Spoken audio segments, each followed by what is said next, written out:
En Efesios capítulo 2, desde el versículo 1 hasta el versículo 6, nosotros leemos lo siguiente. Y Él os dio vida a vosotros cuando estabais muertos en vuestros delitos y pecados, en los cuales anduvisteis en otro tiempo siguiendo la corriente de este mundo, conforme al príncipe de la potestad del aire, el espíritu que ahora opera en los hijos de desobediencia, entre los cuales también nosotros todos vivimos en otro tiempo, en los deseos de nuestra carne, haciendo la voluntad de la carne y de los pensamientos.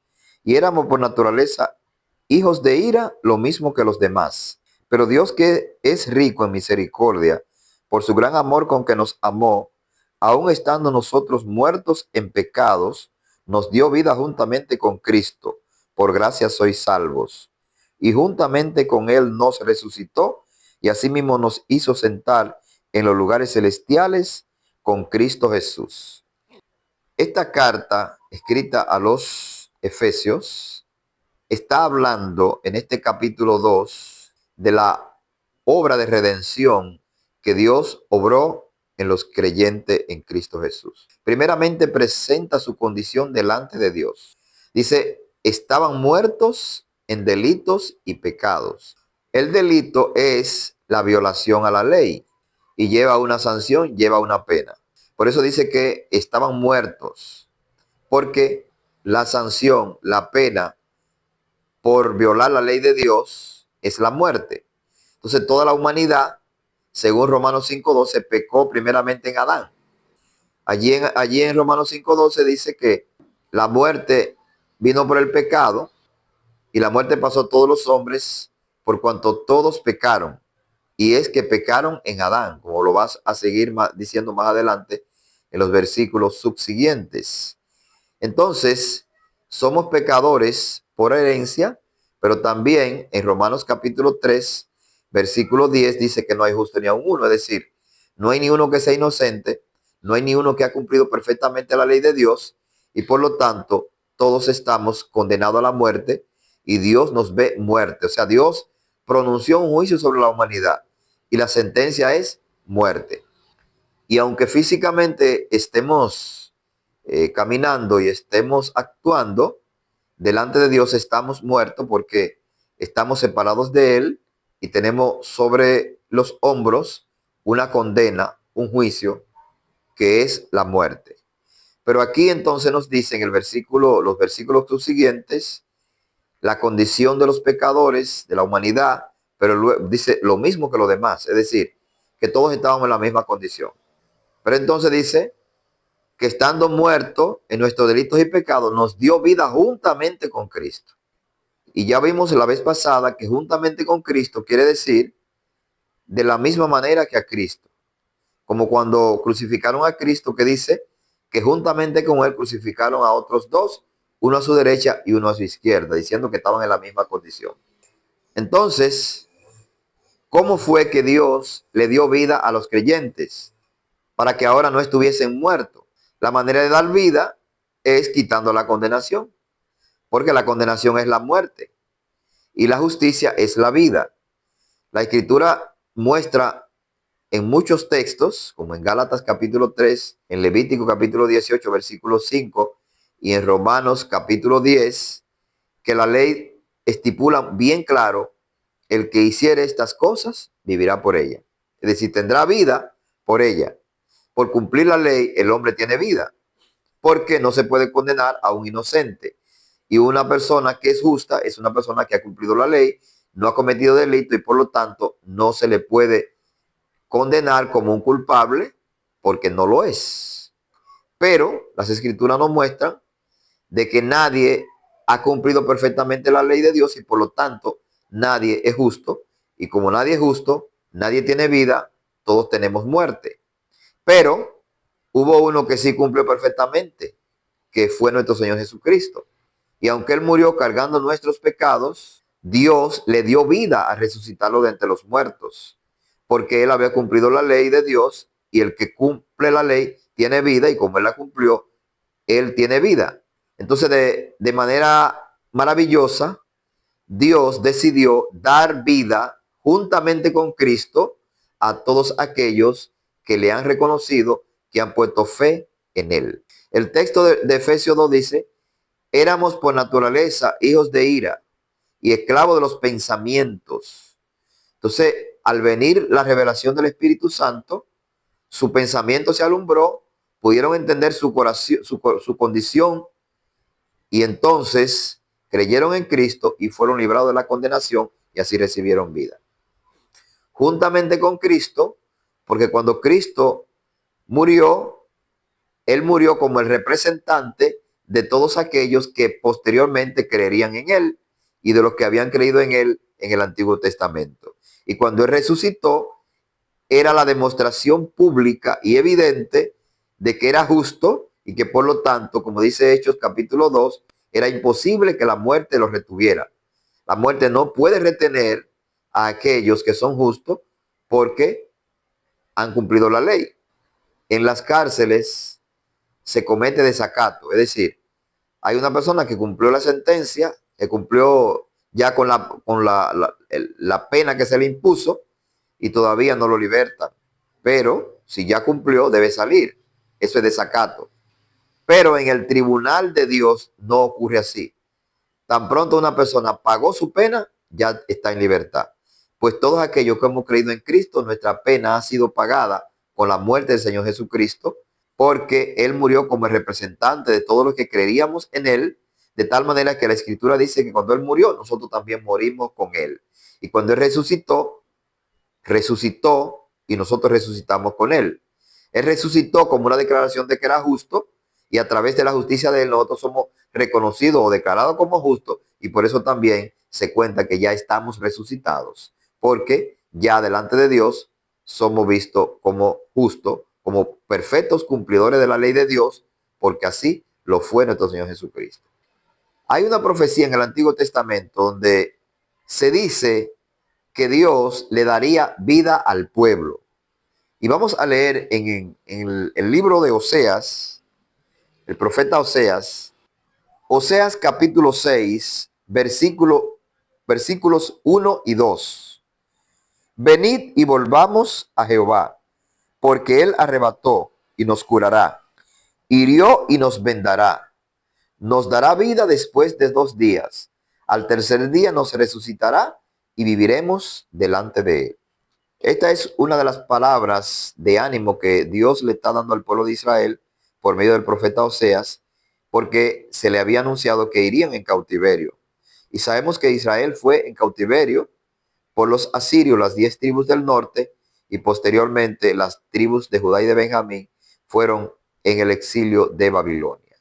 Pero aquí se está profetizando que Dios le daría vida. Una de las maravillas de las escrituras es que muchas de las cosas del Antiguo Testamento son simplemente una sombra de una realidad mayor en el Nuevo.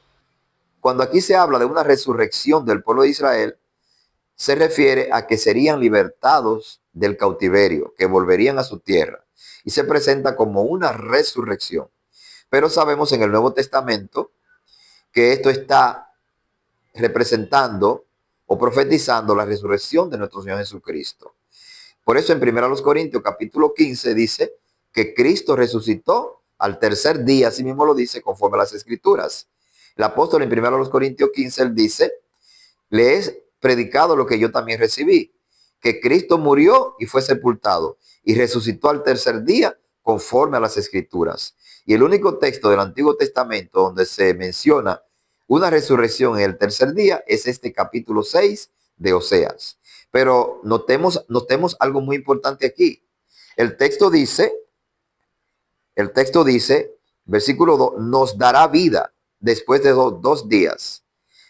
En el tercer día nos resucitará y viviremos delante de Él.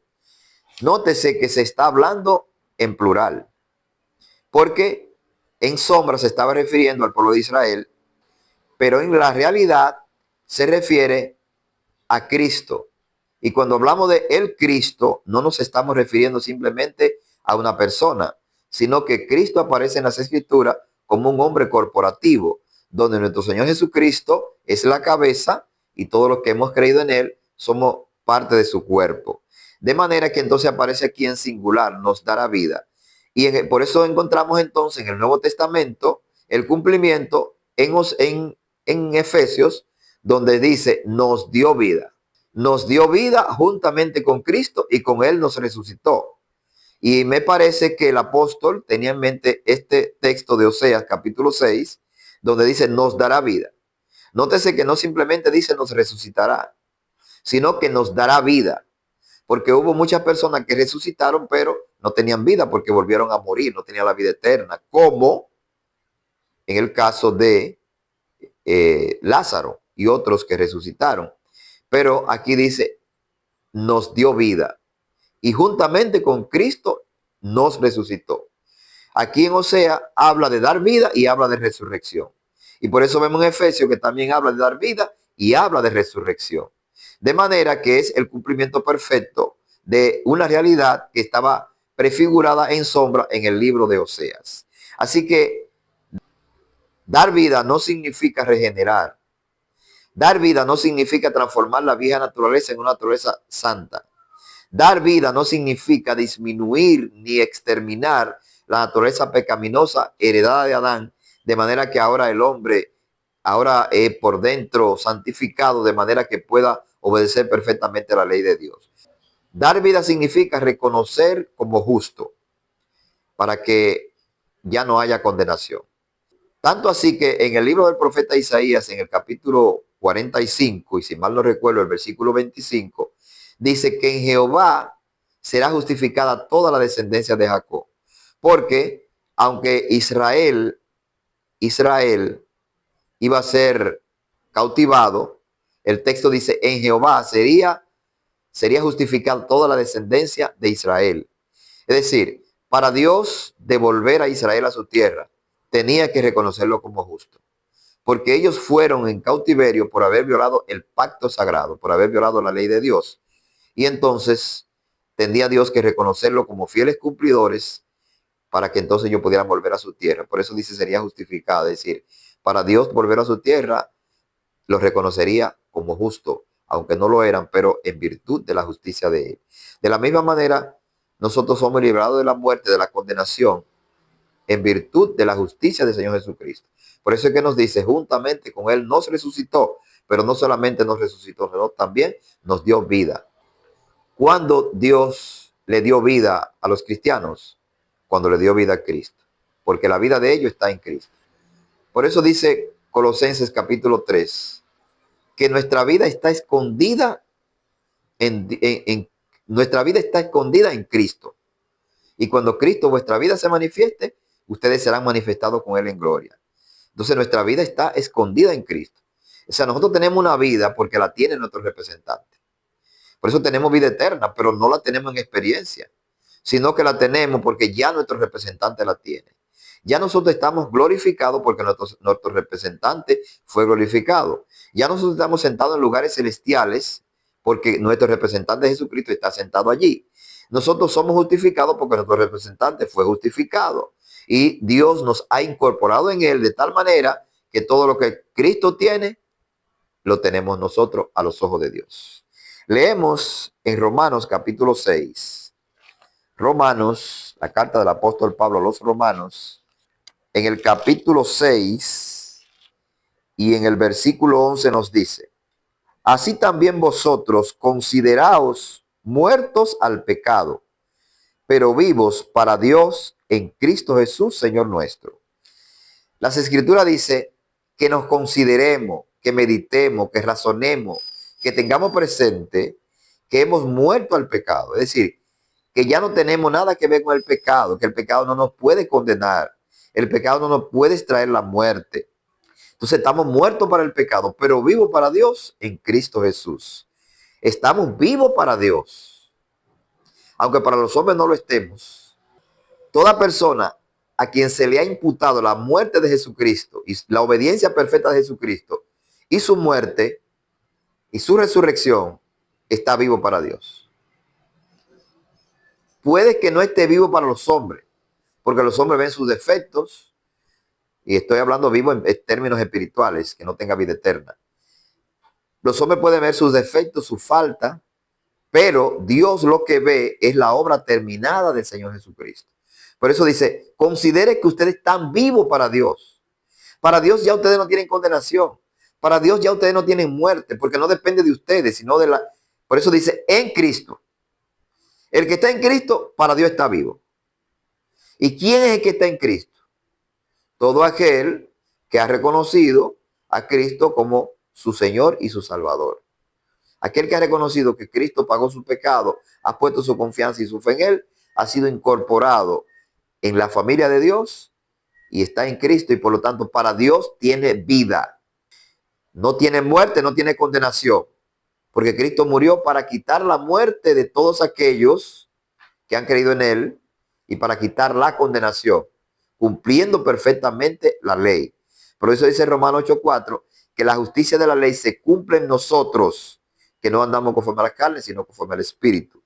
Y ya hemos explicado que andar conforme a la carne es según lo que el hombre puede lograr. Pero lo que estamos en Cristo es lo que dependemos de lo que Cristo logró.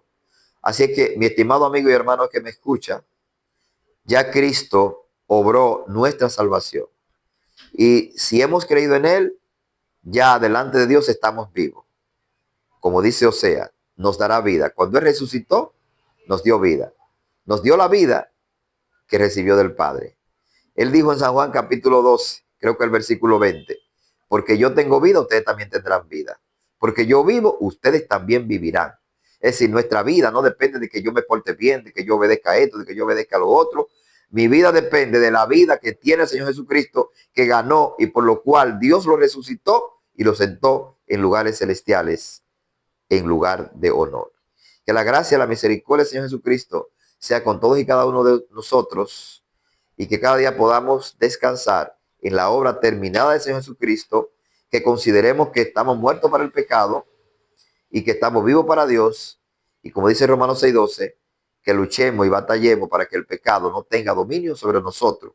Y Romanos 6:14, el pecado no os dominará porque no estáis bajo la ley, sino bajo la gracia. Es decir, el pecado no nos puede condenar porque ya no estamos bajo la ley. Es decir, no dependemos de la ley para estar bien con Dios.